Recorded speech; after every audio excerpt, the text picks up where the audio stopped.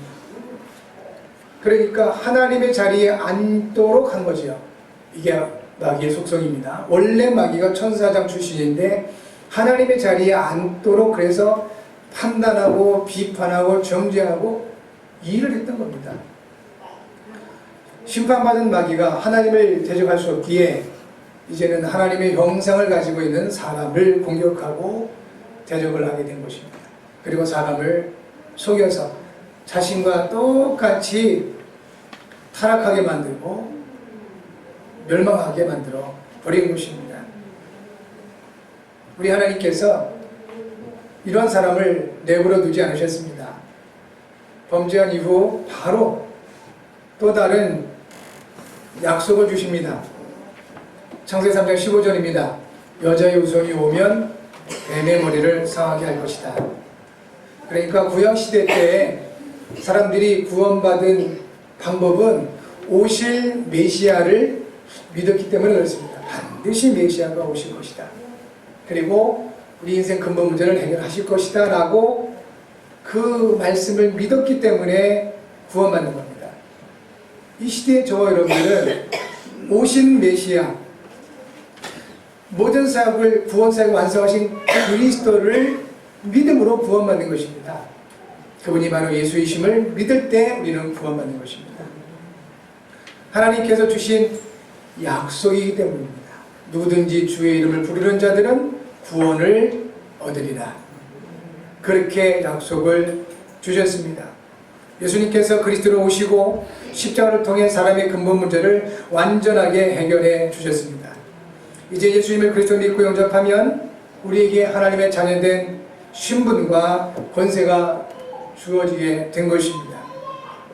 그리고 하나님의 말씀 성취를 따르는 예수님의 제자가 되는 것입니다. 마태복음 4장 19절에 예수께서 베드로와 안드레를 찾아가시고 주신 말씀입니다. 나를 따라오라. 내가 너희를 사람을 낚는 어부가 되게 하리라 하셨습니다.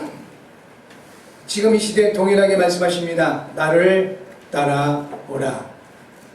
내가 너희를 사람을 낚는 어부가 되게 하리라고 말씀을 주시는 것입니다. 베드로의 당시의 직업이 어부였었습니다. 그래서 사람을 낚는 어부라고 표현을 하신 것입니다. 여러분의 직업이 무엇입니까? 여러분의 생업이 무엇입니까? 그 생업과 직업을 통하여 지금도 부활하시고 역사하시는 예수님은 동일하게 말씀하십니다. 그러한 모든 직업과 생업을 통하여 사람을 살리게 할 것이다 라고 약속을 주시는 겁니다. 동일한 단어는 이것입니다. 나를 따라오라 하는 것입니다. 말씀이 육신되어 오신 그리스도를 따라가시면 되겠습니다.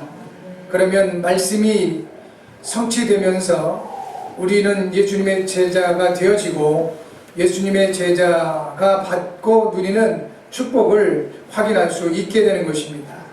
그 첫 번째, 예수님의 제자로서 말씀 성취를 따르는 예수님의 제자들이 받고 누리는 축복, 그 첫 번째는 두려워하지 않아도 되는 힘이 있게 된다는 것입니다.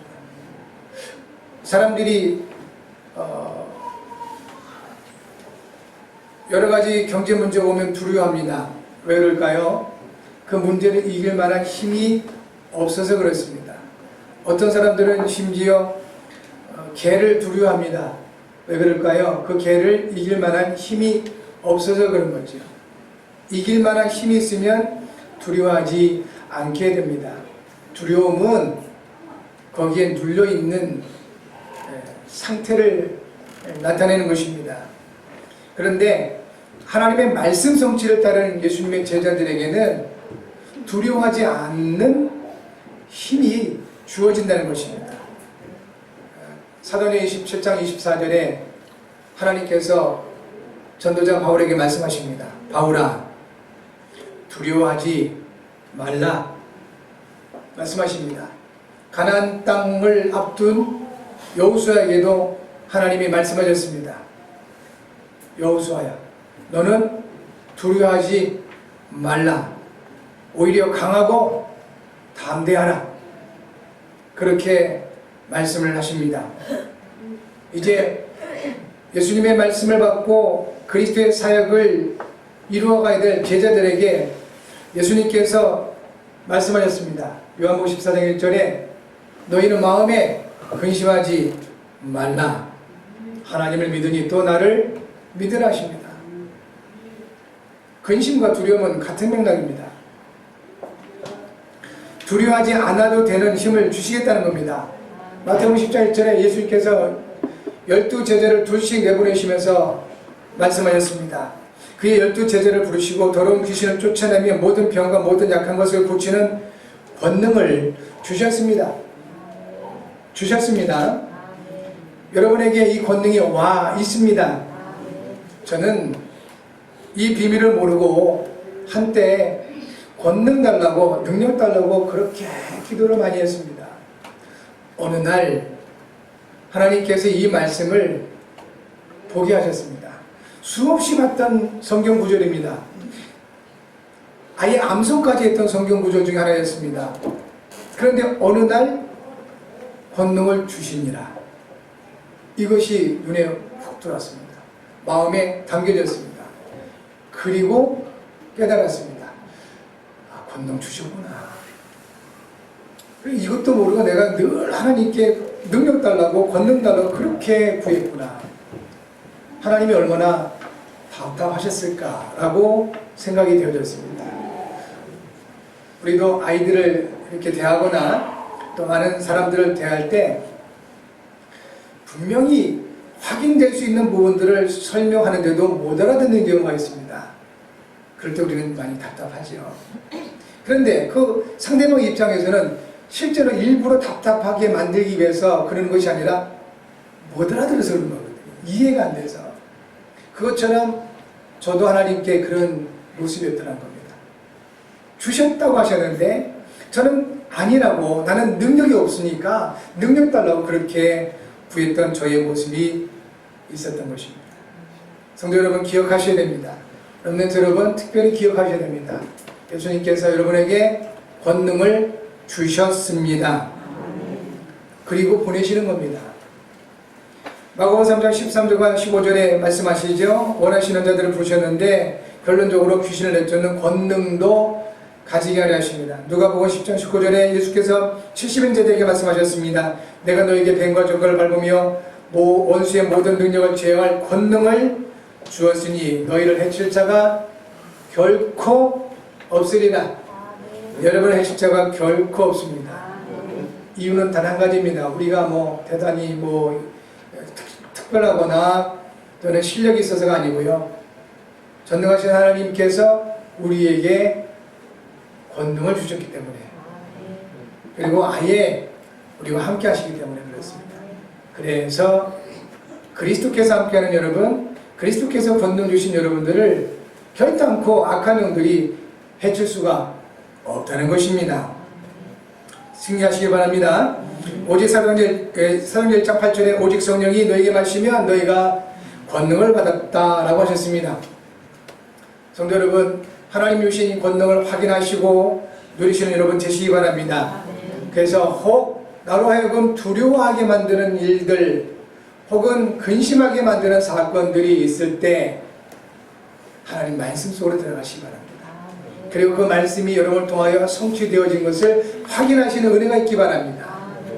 그렇게 되면 두려움이 없어질 것입니다. 왜냐하면 그 두려움을 이기는 힘이 여러분에게 나타나기 때문에 그렇습니다. 두려워하지 않아도 되는 힘, 이것이 하나님의 말씀 성취를 따르는 제자들에게 나타나는 축복이다. 두 번째, 사람들에게 평안과 안심을 주는 자리에 서게 됩니다. 바울이 이렇게 말합니다. 하나님께서는 바울에게 네가 가이사 앞에 서야겠고 또 하나님께서 너와 함께 항해하는 자를 다 내게 주셨다라고 말씀을 주셨습니다. 이 말씀을 받고 이미 말씀 성취를 많이 누렸던 바울은 한 배에 타서 어려움을 겪고 있는 많은 사람들에게 선포합니다. 여러분이요, 안심하라. 나는 내게 말씀하신 그대로 되리라고 하나님을 믿노라. 이 믿음이 그리고 이 선포가 여러분의 것이 되어지기를 바랍니다. 아멘. 하나님은 말씀으로 역사하시는 전능하신 분이십니다. 하나님은 전능하시지만 단 한 가지를 못하신 분이라고 했습니다. 거짓말을 못하십니다. 하나님이 주시는 말씀은 하나님이 반드시 이루십니다. 그래서 바울이 이렇게 얘기하는 겁니다. 나는 내게 말씀하신 그대로 되리라고 하나님을 믿노라. 이 믿음이 이 시간 저와 여러분에게 주어질 줄 믿습니다. 사람들을 안심시킬 수 있는 그 힘이 여기서 나오게 되는 것이고 그런 자리에 있게 되는 것입니다. 세상을 살아가는 사람들은 영적인 풍랑을 만난 것입니다. 사실상 영적인 풍랑을 만난 사람들입니다. 그래서 세상 살아가는 것을 그렇게 어려워하고 힘들어하고 있습니다. 사도행전 27장 9절부터 20절 말씀이죠. 풍랑을 만났습니다. 참고해야 될 것이 있습니다. 바울은 하나님께서 알게 하신 것을 따라서 이 부분을 얘기했습니다. 풍랑 만날 것이다. 그러니까 떠나지 않는 게 좋을 것이다. 백부장이 바울을 이제 로마까지 호송하는 백부장이 바울의 말을 듣고 선주와 그 배의 주인이죠. 그리고 배를 움직이는 선장을 불렀습니다. 그리고 물어봤습니다. 바울이 이렇게 얘기를 하는데 풍랑이 올 거라고 얘기하는데 당신들 생각 어떠냐? 그런데 선주와 선장은 그 백길의 전문가들입니다. 그래서 이 사람들이 얘기하는 겁니다. 그럴 리가 없습니다. 지금 이 시기에는 풍랑이 없습니다. 백부장은 그들의 말을 더 신뢰했습니다. 그래서 출발을 한 겁니다. 출발한 지 얼마 안 돼서 돌풍이 불어오게 된 것입니다. 성경 광풍이라고 표현합니다. 그러한 풍랑을 만나서 어려움을 겪게 된 것입니다. 사람의 지식이나 경험으로 영적인 풍랑은 해결할 수가 없습니다. 풍랑 만난 이 선원들 가장 먼저 하는 것이 배가 뒤집힐 지경이고 죽게 됐으니까요. 그 배에 싣고 가던 모든 재물을 다 바다에 던져버립니다. 재물이 무슨 소용이 있겠습니까? 죽게 생겼는데. 그러니까 재물을 다 바다에 던져버리는 것입니다. 그거 가지고 장사하고 사업하는 거거든요. 그러니까 재물을 가지고도 영적인 풍랑을 해결할 수가 없다는 겁니다. 이것이 사도행전 27장 18절입니다. 그리고 사람의 기능으로도 해결할 수 없습니다. 심지어는 선원들이 배의 기구들을 다 버려버렸습니다. 배의 기구를 버렸다는 소리는 뭐죠? 배를 움직일 만한 어떤 가능성도 없다는 소리죠. 어쨌든 배를 좀 가볍게 만들어서 가라앉지 않도록 하겠다는 것이 이 선원들의 생각이었던 겁니다. 사람의 기능, 전문성 가지고도 영적인 풍랑은 해결할 수가 없는 것입니다. 결국 사도행전 27장 20절에 구원의 여망이 사라졌더라. 절망망이 있는 것입니다. 영적 풍랑이 몰아치면 절망이 들어옵니다. 이때 전도자 바울은 하나님께 기도하는 것입니다. 그리고 응답을 받았습니다. 하나님 말씀을 받았습니다. 그리고 불안하고 두려워하던 그 모든 사람들을 향하여 선포하는 겁니다. 여러분이여 안심하라. 나는 내게 말씀하신 그대로 되리라고 하나님을 믿노라. 사랑하는 성도 여러분, 여러분이 이 같은 영적 서밋의 자리에 서게 될 줄 믿습니다.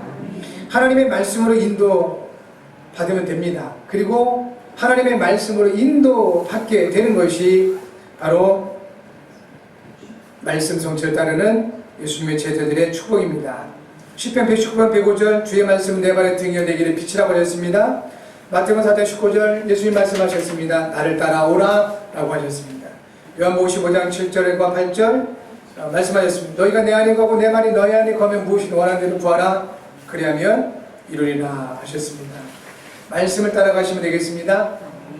그리고 하나님의 말씀은 반드시 이루어짐을 확신하시고 한 주간 여러분 하나님 주신 말씀 성취를 따르는 개인 다락방 조금 더 집중해 보시는 은혜가 있기를 바랍니다. 한 해를 마무리하는 시기에 와 있습니다. 그래서 하나님 말씀 성취를 좀 점검해 보시고 이것을 누리는 개인 다락방에 집중해 보시기 바랍니다. 기도 제목 같이 하겠습니다. 하나님 아버지, 그리스도 안에서 주신 하나님의 말씀 성취를 따르는 제자의 축복을 누리게 하셔서 하나님의 말씀 성취를 통해 나 자신이 살며 현장을 살리는 진정한 전도자의 삶을 살게 하셔서 이를 위해 성령으로 충만하게 하셔서 그리스도이신 예수님의 이름으로 기도합니다. 아멘. 기도하겠습니다.